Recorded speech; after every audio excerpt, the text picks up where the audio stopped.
Okay, so I've got a mod for you today. I'm going to be reviewing the Portal Gun mod. I'm reviewing it on the Feed the Beast mod pack. Okay, so first we've got the Portal Pedestal.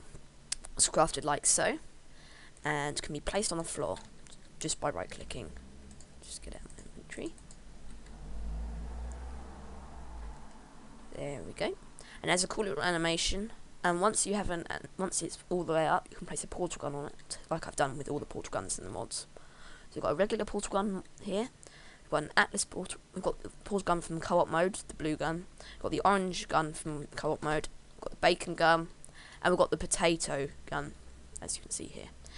So these all work just the same, except they have different colour portals, and some have special features. So if we just take these off, you take them off, but just by right clicking.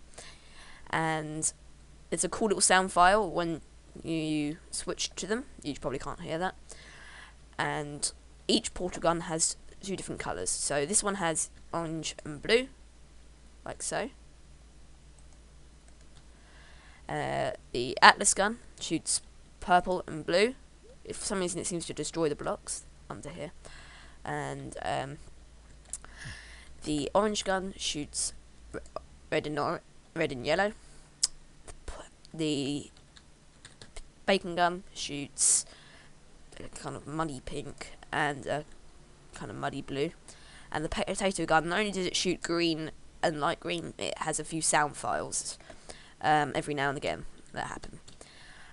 Got to be careful to avoid all these portals here. These all crafted like so. So you've got the default portal gun. You need 2 obsidian, 5 iron, a diamond, and a miniature black hole. That's crafted with ender pearl dust and a nether star, so it's quite hard to craft. And ender pearl dust is created from 1 ender pearl, so it's effectively like 1 ender pearl plus a nether star. The Atlas's portal gun is created with a normal portal gun and light blue dye. The Peabody's portal gun is created with yellow dye. The bacon gun is created just with a raw pork chop, and the potato gun is created with the potatoes. That's crafted with a jukebox, a potato, 2 redstone torches, 2 repeaters, redstone dust, dandelion yellow, and a button. So moving on, here we have 4 portal spawners, and when you give them redstone, they spawn a portal like so. And if you right click on them, they have a little GUI. You can select the colour of the portal, so you can see each portal gun here, and then the other colour here, down here. And this says do portals close when redstone power is cut. I don't think I've tried it. It doesn't really make much of a difference. So this one set to yes. If I turn off the lever, nothing happens. So I don't know. Maybe it's broken, but these are in my opinion, the best part of the mod. So this is the pellet launcher and the pellet catcher. I've got a redstone lamp wired up to it here. I'm gonna click it with a lever. I'm gonna turn on the lever, and it caught the pellet and turned on the lamp. As well as this, the pellet launchers can be used as a weapon. So this is a clock here from Extra Utilities, so it's not from this mod. But if I turn it on, it will continue to fire them every now and again, and the pellets will keep bouncing until they bounce a certain amount of times, and then they'll break. And if I go into survival here, it easily kills you. So yeah, I'm gonna try and find my way back here.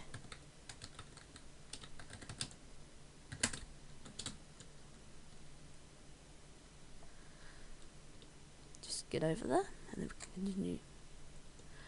So yeah, as you can see, they can be used as a weapon, and a pretty lethal one. I have noticed that if you get hit by multiple pellets, it can say you died, but then you don't, which is an odd little feature there. I don't know what's wrong with that. But yeah, it's quite an effective weapon for multi-tracks and for player traps.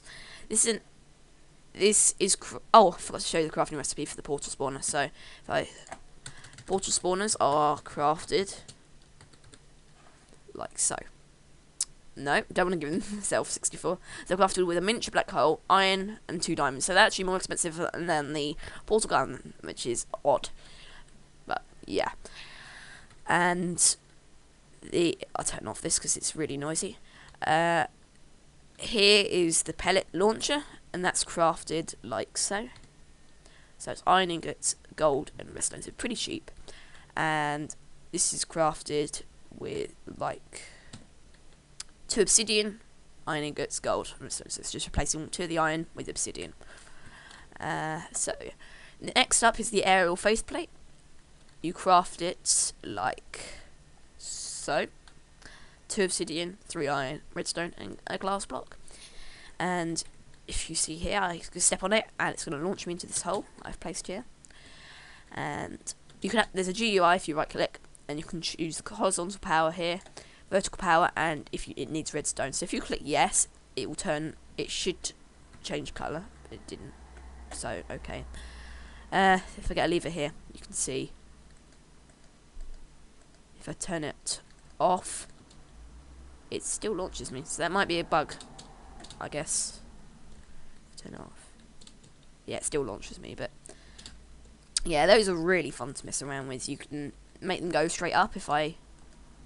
here we go. So if I turn it off, there you go, it turns orange there. So you can turn off the horizontal power and turn up the vertical power, and it just launches you into the air.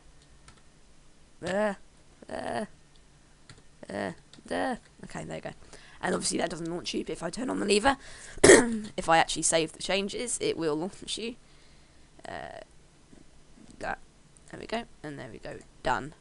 Seems to work. Seems to not always remember, but there we go. It launches you pretty high, and that would be quite painful if you went off the platform there. So here is a radio. You probably won't be able to hear this, but when you right click it, it plays the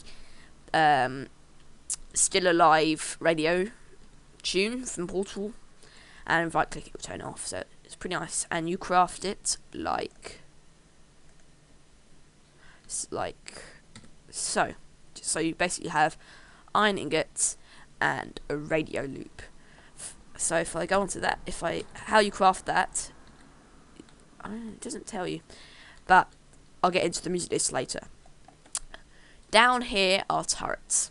These are quite fun as well. So you can see this is just a regular sentry turret. If I go to game mode, not game mode, game mode S here, they won't attack me, but if I was another player that places down, they would attack. So if I spawn in a zombie, no, that's not what I'm meant to do.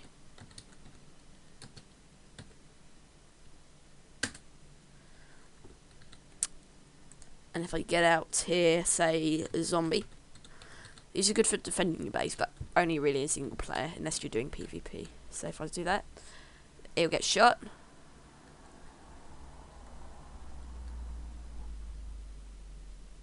Doesn't do too much damage, but it can kill quite cool. It has only 1 health, so you can just, if you push it over, it dies and drops the sentry turret. Yeah. Here we have a defective sentry turret. This doesn't attack mobs. It will try to, and it just makes a clicking sound when it shoots. So you get that. I'll show you all the crafting recipes later. But again, that drops the turret when it dies usually. And here we have an oracle turret. This will just say phrases from Portal 2 or 1, and won't shoot. So if I show you here, it doesn't shoot. It's a friendly turret, but it still dies in 1 hit. So if I go back up here we have the cubes. Here we have a standard cube, like a weighted storage cube that can be pushed around because it's an entity. And this is a companion cube, again can be pushed around. So the recipes for the turret is as follows. I think I need to do that, not enough items.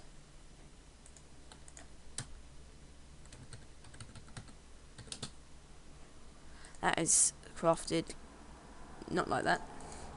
Crafted like so. So iron and redstone and 2 obsidian, that's pretty simple. We have the oracle turret, no recipe for that.